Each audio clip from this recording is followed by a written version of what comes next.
Hello and welcome to the Fishing Guide Podcast. I'm your host, Brad Wiegmann, and pretty excited. We are down here at Wetumpka, Alabama.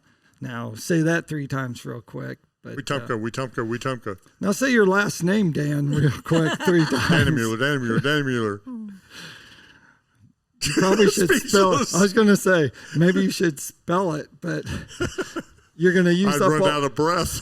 You're going to use all our time. Yeah. So we actually have Dan and Sue here. Pretty excited to have them on. They are crappie fishing fanatics, and they fish crappie tournaments. And so, tell us a little bit about your crappie fishing experience here going on. Been doing it about 11 years. Did it professionally, and for all those 11 years. And 2 years after I started, I was with a partner, Bill Braswell, who's one of the best legends in the sport. And Bill and I won the points race for Crappie Masters 2 years running. And so Bill retired after that. He said, I can't beat that anymore. Went into them back to back. And so, but I've been fishing tournaments ever since, consistently top 20 in tournaments until this year. And in the points race, usually in the top 20, if not the top 10. So we love to do it. Yep. So Sue, tell us a little bit about crappie fishing with Dan. Is he a hard partner? I've heard rumors. No, he's not a hard partner at all. But I've trained him well. We've been together, married about 48 years, so I've got him pretty well trained for all that kind of stuff. Yeah. Let's talk about your boat. And so the setup. So you actually have it set up for you, not just him, but it's actually set up for you. Tell us about that setup that you have. We use a double seat. Okay. And on my side, I have my own live scope, my own handle, so I can control my own live scope. So I can search for my own fish or jig or whatever it is I want to do, and he has his on his side. Right. So you have 2 units up front, or do you have 3 units up front? We have 2 units. We have not gone to the 3-unit thing. Some do for mapping, where they can run mapping with it. On live scoping, it's not so much about mapping anymore. You may use that for tracks, but I still do waypoints, and so do like Josh Jones and the big Matthew Rogers and all the ones. So we will run mapping on there sometimes and split screen it. I will. Right. And if I'm by myself, like yesterday, I ran mapping on one and ran live scope on the other, and all I did was search fish and use my map to tell me where I've been and where I'm looking. So I will tell you that 2 units will work just fine for what we're doing, and love the new side and down that the software updates in March for Garmin. Side and down, the clear view has gotten so crystal clear. But the live scope having duals where we both can look has increased our vision in front of the boat. Because now you got 20 degrees and 20 degrees, you got more visibility. And each of you can use it yourself. So. Right, right. So if one catches a fish and you're using live scope, does the other one net or? Yes. You do? Yes. Yeah. You still do. You just don't see where he caught it and just kind of go over there and pitch your bait over there. Not yet. Pitch it over there. That might be a good idea, but I haven't done it yet. You should. That's what I do. I do that to my wife. I do that to anyone who gets in the boat with me, man. If they catch a fish right there, I will pinpoint. I will sharp right onto it. I'm not embarrassed to do that. Yeah.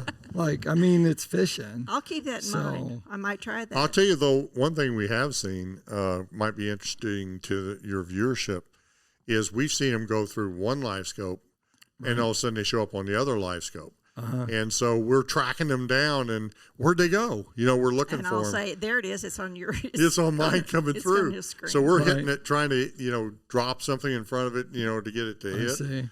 And it's really cool to see that, the visibility of seeing those fish. So at times, there's no need. We're not competing against each other. Right. So in bass tournaments and that, you're competing against one another, even though there's somebody in there. On the crappie side, it isn't like that. The team events are truly team. And so the beauty of that is that you can concentrate on the fish, and if the other person catches, is all right. So like she was leading on the numbers on catching them on not in pre-fish on Grenada, and then the first day we were on camera, right? And we had a camera guy on the boat, and we're catching fish after fish that were little fish, and all of a sudden the big fish turned on, and she was catching. To be mine. Got to be hers this time. So how long, when did you start fishing team tournaments with Dan? I think it's been 3 years. I think 3 this years. Is, yeah, but you went recreational with them, but now you just, is there a reason why? Did you retire, or is there a reason why you had more time? I did retire. Dan had a partner switch. His partner needed to go and do something else. And so I opened my mouth and I said, you know what? If you need a partner, I can fish with you until you find another partner. Right. And then it just worked 3 out. years later. Here we are. 3 years later. Here we are.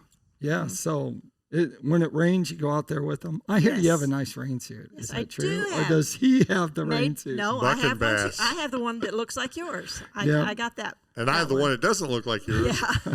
And I'm going to tell you, thank you for that recommendation. That is the rain resistant, best rain suit. It's an actual rain suit. Most rain suits are made with Gore-Tex, and they're like water resistant. They're not made to be waterproof, and that's our shout out to Buck and Bass. Oh, well, he'll appreciate that. Will. But I mean, going out there having the right clothing even makes it so it's more comfortable. But I've seen some posts. You've been out there when it's been miserable. I was going to say cold. High winds, extreme cold. On Gunnersville, we had some ice and on the top of the boat. Yeah, the morning of. I mean, there's been some times when I thought, Kentucky. what am I doing? What am I doing? Just really, really bad conditions. You know, this year has been unbelievable. Even worse than previous years. No, that's not necessarily true. Except for Lake Fork. Except for Lake Fork. We started at Lake Fork to give you a little feel for this. It starts in the morning raining with thunderstorms, okay? All of a sudden it gets so cold the temperature drops with thunderstorms to 32 degrees and things are freezing. Wow. And we're out there in it. The wind was blowing so hard and the wind was so cold that then the fog start coming off the water because it's warmer than the air. Right. And it turned to sleep. You can't see anything. Yeah, it was a mess. It was a mess. That was the worst day ever. I think that was my first year, I think. Your first year? I think so. Yeah, I did survive it. But being a team, what do you think, Dan, what do you think it takes to be a good team when you're crappie fishing or just fishing, but crappie fishing and being a team? What do you think it takes to be up there in the money, to be a winner? Synergy. It takes synergy between the two. It takes communication. And each knows what their part is of the team and the things that you do in the boat, you know, like who's controlling a trolling motor, who's controlling, making sure, like, if we put fish in the live well, that person's going back to the live well, checking on the fish. There are so many tasks that are on a boat that you go through. Getting ready to move from one location to another in the way we fish can be, if each doesn't know whose role it is, could be quite trying, you know. You could take off and your rods might be loose because somebody's in charge of making sure everything's latched down like it should be, or you moving loose things that we have, make sure everything's all tucked away so we can take off. What do you like best, live bait or artificial bait? You first, Sue. It depends on the situation. It is. I don't mind live bait at all. I'm not afraid. Sounds like you're wishy-washy on the topic. Artificial or live? Yeah, I like them both. I like Dan? them both. I like them both. There's a real time for both, and I'm seeing more and more in the sport where even the big young guns now, they're very good young guns. And we watched a video last night where they're even talking using live bait when they have to because the fish just ignores it. Right. So they'll use that as a last step to come on there because they're dedicated to the plastic and or to hair jigs. Hair jigs have become huge. And so, but the techniques have changed radically due to LiveScope. And so for me, if it's in a situation where they must have that minnow, that's why we liked spider rigging, because we could do the 2 combo where you had the jig below and live bait above. If you found they'd hit that live bait over any plastic, whatever color you had down there, then you knew they didn't want really the color, because you're trying all the colors. Right. They really want the live bait. And there are times, like right now, the situation we're in right now, I even verified it with Steve and them that are on the water right now, like I was on the Alabama River yesterday. And I tried all kinds of things. I tried a lot of jigs without any minnows or knots, because I wanted to pitch to them. I wanted to cast to them. I vertically jigged them. And I caught 1 fish on a bare jig. That was it. When I tipped it, immediately I started getting bites again. I see. So post-spawn, when they're hungry, they're really, really hungry, they want that minnow over it. So we're in post-spawn, which is the worst possible time to fish them. Yeah. So, yeah, it's really bad.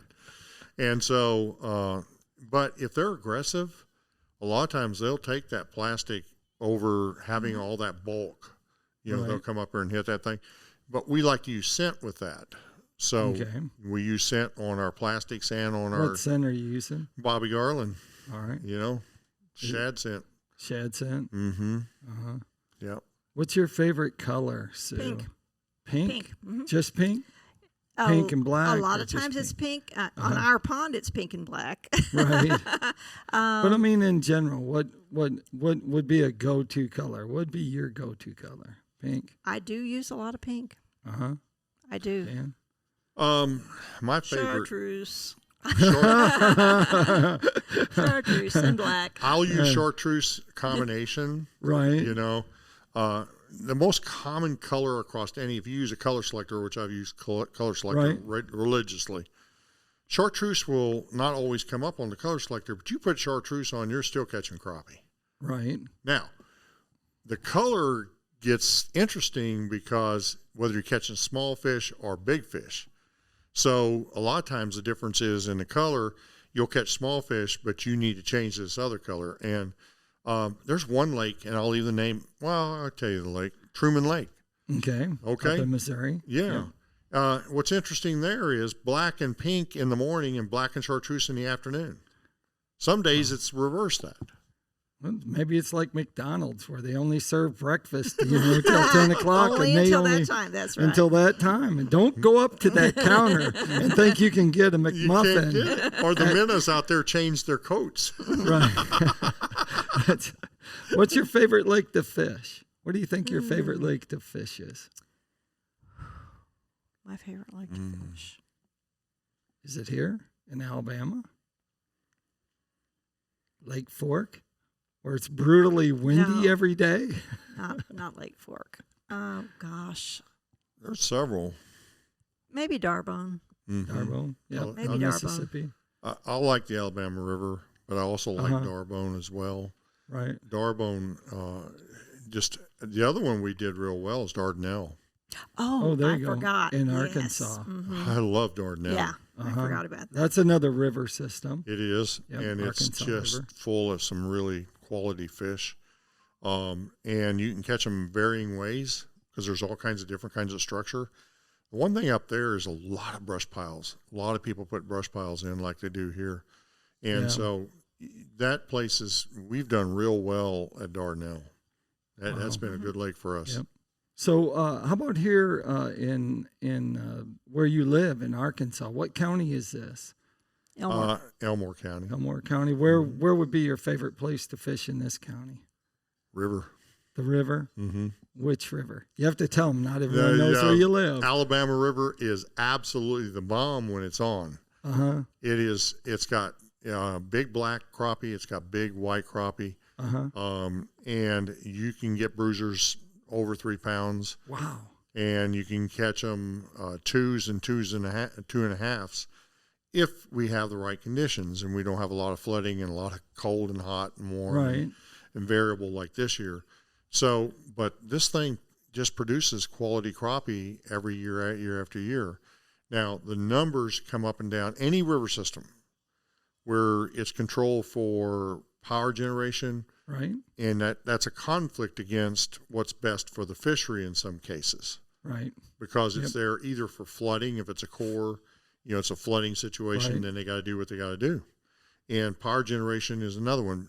Right. They've gotten, Alabama Power, who controls most of these, have gotten very astute about watching the impacts and trying their best to not impact those spawns and that. But the Corps is not about fisheries. Right. They are, and they'll tell you this, I'm not telling you anything negative.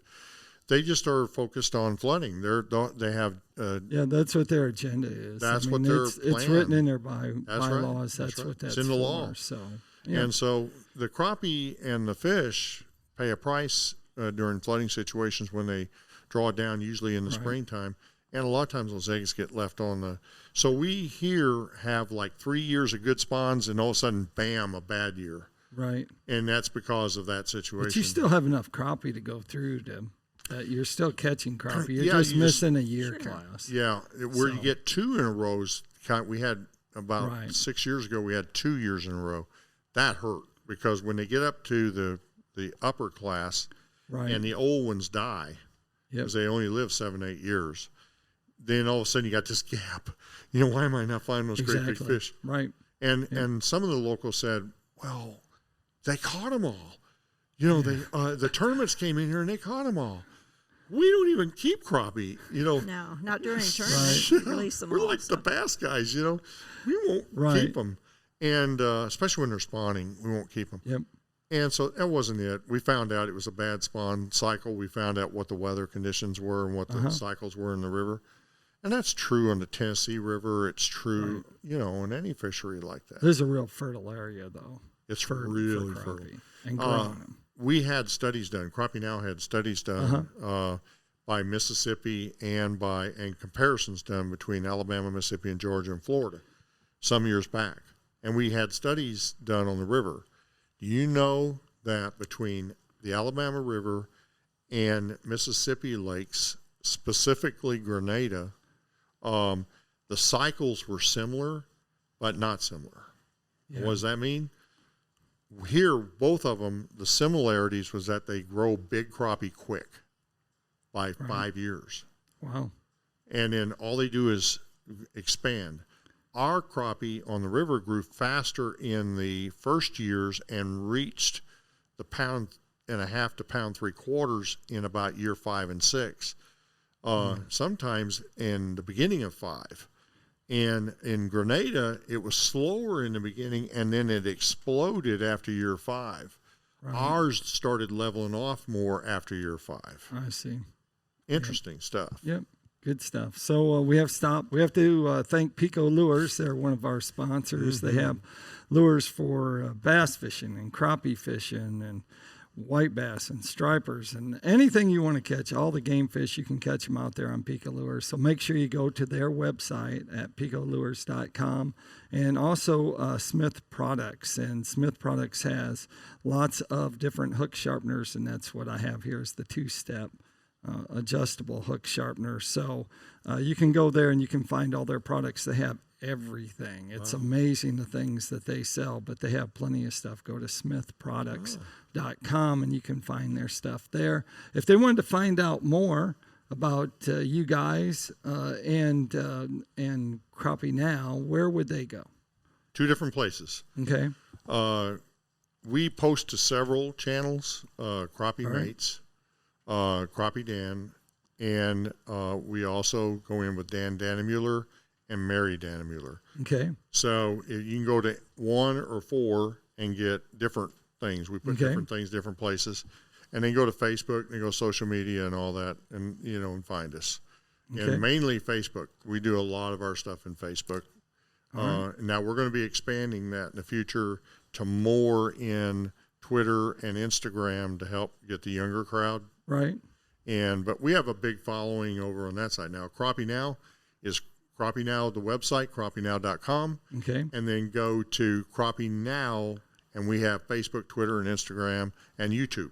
All right. There you go. Good stuff there. Maybe find an article by me in there one time. You never know. That would be good. Find that. That I'll would have be to write great. one, but Yeah.